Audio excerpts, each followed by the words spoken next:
Je vous propose ici une séquence d'exercices, une combinaison en fait entre des mouvements sur barre fixe, des chin-ups, donc traction verticale, où on va principalement travailler la force des membres supérieurs, les muscles du tronc, avec des mouvements au sol où on veut travailler sur la flexibilité de la chaîne antérieure, mais aussi cette capacité à engager les muscles lors de mouvements en ouverture.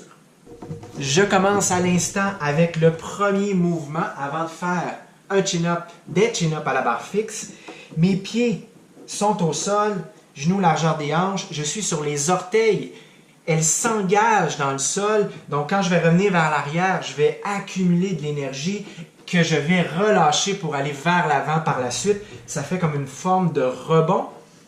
Faire attention aussi, j'ai remarqué avec les clients régulièrement, lorsque les gens rebondissent vers l'avant, les talons vont avoir tendance à ouvrir vers l'extérieur, donc les muscles plus forts de l'extérieur de la jambe ont tendance à tirer ainsi. Donc, essayez de garder cette concentration, cette perception corporelle pour maintenir l'alignement autant que possible des articulations.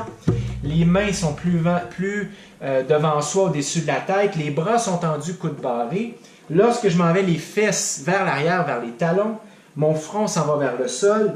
Et lorsque je reviens vers l'avant comme ceci, on fait attention à la tête au mur, je laisse cette énergie accumulée dans les orteils, les muscles des pieds, me libérer et créer ce mouvement vers l'avant.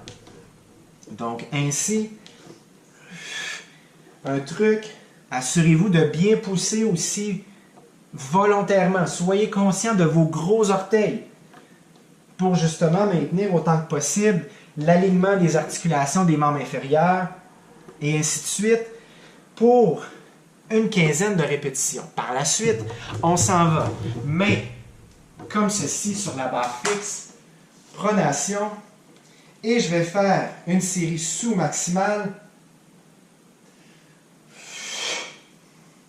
Je pourrais jouer aussi avec les tempos, aller un peu plus lentement, même chose dans la descente, ou bien aller plus rapidement.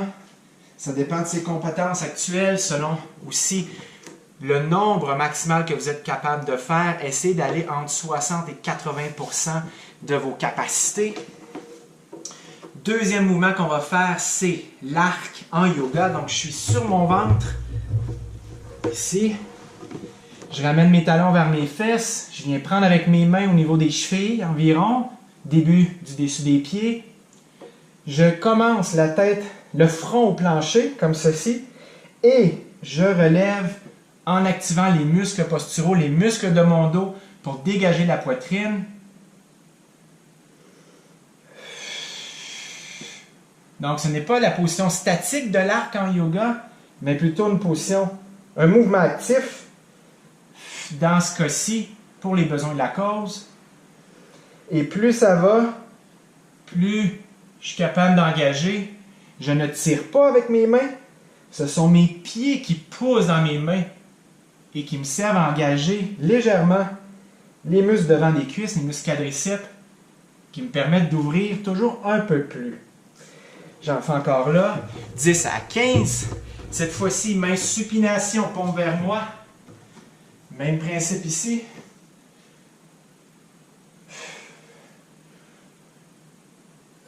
Assurez-vous de travailler en pleine extension de mouvement pour bien travailler vos muscles ainsi que les tendons et maintenir votre capacité en amplitude de mouvement, l'améliorer encore mieux. Et par la suite, la table à quatre pattes, toujours en yoga, les mains, les doigts pointés derrière vous, pieds largeur des hanches, et là, vous voulez pousser, dégager la poitrine, pousser dans les jambes, regardez au plafond en terminant, et vous redescendez. Faites attention à garder l'alignement des trois articulations principales des membres inférieurs, hanches, genoux, chevilles. Ne laissez pas vos genoux ouvrir ainsi. Et vous pouvez aussi changer le travail. le loading the tissues, dit en anglais, où vos doigts pointent plutôt vers l'avant. Et là, ça change au niveau de la connexion de force, mais aussi au niveau de la capacité en amplitude, en raison de la mobilité qui pourrait être un peu réduite au niveau de vos épaules. Ça dépend de chacun, chacune. Moi, c'est un peu plus dur ainsi de monter aussi haut. Chaque s'attire un peu plus, donc je dois vraiment travailler autant les doigts pointés vers l'avant, de côté, vers l'arrière, pour travailler cette capacité des tissus à se relâcher avec le temps, avoir de plus en plus de flexibilité pour maintenir mon épaule où elle devrait être autant que possible en termes postural. Dernière série de chin-up. Je vais y aller au neutre avec une barre comme celle-ci, donc je vais me placer de côté. Au début, je commence avec ma main droite la plus près de moi.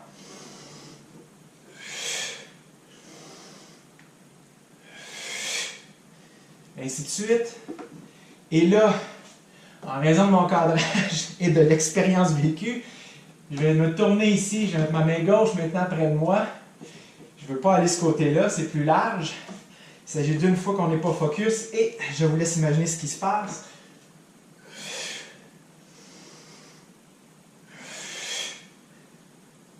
Donc c'est légèrement différent quand même dans cette prise neutre que si j'étais face avec des poignets qui ressortent ainsi. Mais c'est ce que je peux faire pour m'adapter avec ce type de barre fixe à la maison. Donc au gym, ça pourrait être légèrement différent. Donc vous avez vu ici le genre de combinaison que j'aime bien faire pour toujours ouvrir avec des mouvements actifs. Vous avez vu le premier, si je fais une récapitulation rapide, donc le bouncing comme ceci. Ensuite, il y avait l'arc comme ceci et la table à quatre pattes comme ceci autant que possible. Donc c'est une ouverture, la table à quatre pattes, monter et redescendre, toujours actif, non de position statique. Et avec en combinaison ces mouvements de traction. Dernier élément, dernièrement j'ai vu une vidéo avec Stuart McGill que j'ai trouvé fort intéressante, ce spécialiste du dos depuis des décennies. Et ce qu'il parlait dans cette entrevue, c'est le neural priming, donc cette capacité à vraiment coordonner le neuromusculaire pour optimiser l'effort à venir. Et dans cette vidéo, il parle beaucoup de l'état d'esprit dans lequel nous serons, mais aussi cet état physique de contraction musculaire volontaire pour enclencher le mouvement de façon optimale.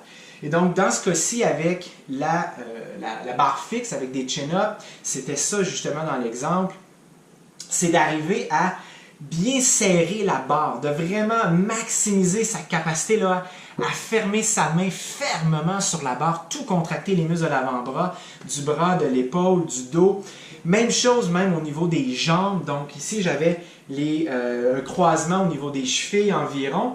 Et donc, à ce moment-là, c'est vraiment des pieds à la tête jusqu'au bout des doigts, d'enclencher tous les muscles de son corps dans le travail. Et même pendant la période de repos, on voyait dans les vidéos que le participant regardait la barre, se préparait. C'est vraiment de se préparer, de se primer, pour emprunter cette expression, et d'arriver parfaitement prêt à la fois physique et mental à un effort qui va demander beaucoup pour la personne.